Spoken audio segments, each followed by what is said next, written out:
മുണ്ടക്കൈ ചൂരൽമല പുനരധിവാസവുമായി ബന്ധപ്പെട്ട് തുടർ നടപടികൾ വേഗത്തിലാക്കി സംസ്ഥാന സർക്കാർ. പുനരധിവാസത്തിന് വീടുകൾ വെച്ച് നൽകാൻ മുന്നോട്ട് വന്ന സ്പോൺസർമാരുമായി മുഖ്യമന്ത്രി ഇന്ന് ചർച്ച നടത്തും.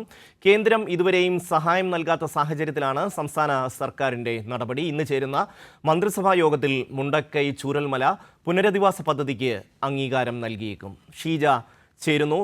ഷീജ, ഇന്ന് മന്ത്രിസഭാ യോഗം ഇത് സംബന്ധിച്ച് തീരുമാനമെടുക്കുമോ?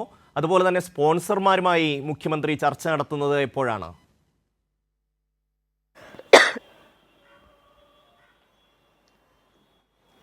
ഷമി, ഏതായാലും മുണ്ടക്കൈ ചൂരൽമല ദുരന്തവുമായി ബന്ധപ്പെട്ട് പുനരധിവാസം തന്നെയാണ് സംസ്ഥാന സർക്കാരിന് മുന്നിൽ നിൽക്കുന്ന ഏറ്റവും വലിയ വിഷയം. ഇതിൽ അടിയന്തരമായിട്ടുള്ള നടപടികൾ സ്വീകരിച്ചാണ് സംസ്ഥാന സർക്കാർ മുന്നോട്ട് പോകുന്നത്. കഴിഞ്ഞ ആഴ്ചയിലായിരുന്നു പ്രത്യേക മന്ത്രിസഭാ യോഗം ഈ വിഷയത്തിൽ ചേർന്നിട്ടുണ്ടായിരുന്നത്. അന്ന് ഈ പുനരധിവാസവുമായി ബന്ധപ്പെട്ടിട്ടുള്ള കരട് രേഖ അത് യോഗത്തിൽ അവതരിപ്പിച്ചിരുന്നു. ചീഫ് സെക്രട്ടറി വിശദമായി തന്നെ അവതരിപ്പിച്ചിരുന്നു.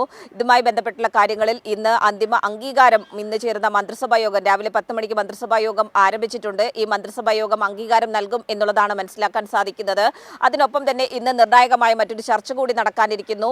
അതായത് ഈ വയനാട് പുനരധിവാസവുമായി ബന്ധപ്പെട്ടുകൊണ്ട് വീട് വെച്ച് നൽകാൻ താല്പര്യം പ്രകടിപ്പിച്ചുകൊണ്ടുള്ള സ്പോൺസർമാർ നിരവധിയാണ് രംഗത്ത് വന്നിരുന്നത്. ഈ സ്പോൺസർമാരുമായി മുഖ്യമന്ത്രി നേരിട്ടാണ് കാര്യങ്ങൾ ചർച്ച ചെയ്യാൻ തീരുമാനിച്ചിരിക്കുന്നത്.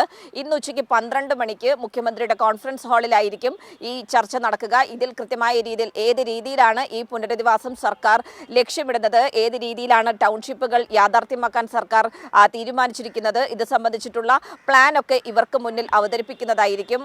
അതോടൊപ്പം തന്നെ എന്താണ് ഇതിലുള്ള മാനദണ്ഡങ്ങൾ എന്നുള്ള കാര്യമടക്കം ചർച്ച ചെയ്ത് ഒരു തീരുമാനത്തിലേക്ക് എത്തുക എന്നുള്ളത് തന്നെയാണ് സംസ്ഥാന സർക്കാർ ലക്ഷ്യമിടുന്നത്. ഏതായാലും കേന്ദ്രത്തിന്റെ ഭാഗത്ത് നിന്നും ഒരു തരത്തിലുള്ള ധനസഹായവും ലഭിക്കാത്തൊരു പശ്ചാത്തലം നിലനിൽക്കുന്നുണ്ട്. പക്ഷേ പുനരധിവാസം എന്നതിൽ നിന്ന് പിന്നോട്ട് പോകാനാകില്ല എന്നുള്ളത് സംസ്ഥാന സർക്കാർ വ്യക്തമാക്കിയിട്ടുണ്ട്. ഈ ഒരു പശ്ചാത്തലത്തിലാണ് പുനരധിവാസ നടപടികൾ വേഗത്തിലാക്കി സംസ്ഥാന സർക്കാർ മുന്നോട്ട് പോകുന്നത്. അതിന്റെ ഭാഗമായുള്ള തുടർ നടപടി തന്നെയാണ് ഇന്നത്തെ ഈ നിർണായകമായ ചർച്ച കൂടി.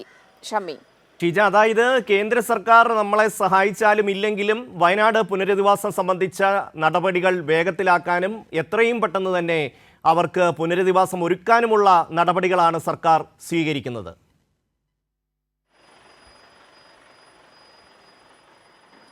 തീർച്ചയായും ഷമ്മി, അതിൽ ഒരു തരത്തിലുള്ള വ്യത്യാസവുമില്ല. കാരണം നേരത്തെ തന്നെ സംസ്ഥാന സർക്കാർ വ്യക്തമാക്കിയിട്ടുണ്ട്, സംസ്ഥാനത്തിന് അർഹതപ്പെട്ട സഹായമാണ് കേന്ദ്രത്തിനോട് ചോദിക്കുന്നത്. അത് സംസ്ഥാനം ആ രീതിയിലുള്ള സമ്മർദ്ദം തുടരും. പക്ഷേ കേന്ദ്രം സഹായിച്ചാലും ഇല്ലെങ്കിലും പുനരധിവാസം എന്നുള്ളതിൽ നിന്ന് പിന്നോട്ട് പോകാൻ സംസ്ഥാന സർക്കാർ ആലോചിക്കുന്നേ ഇല്ല. അതിൽ ഏത് രീതിയിൽ മുന്നോട്ട് പോകാൻ സാധിക്കും ആ രീതിയിലുള്ള മാർഗങ്ങൾ ആരാഞ്ഞുകൊണ്ട് മുന്നോട്ട് പോകുക എന്നുള്ളതാണ് തീരുമാനിച്ചിട്ടുള്ളത്. അതിന്റെ അടിസ്ഥാനത്തിൽ തന്നെയാണ് ഇന്ന് ഈ സ്പോൺസർമാരുമായിട്ടുള്ള നിർണായകമായ ചർച്ച തീരുമാനിച്ചിരിക്കുന്നത്. ഷമി, ഷീജയാണ് തിരുവനന്തപുരത്ത് നിന്ന് വിവരങ്ങൾ നൽകിയത്.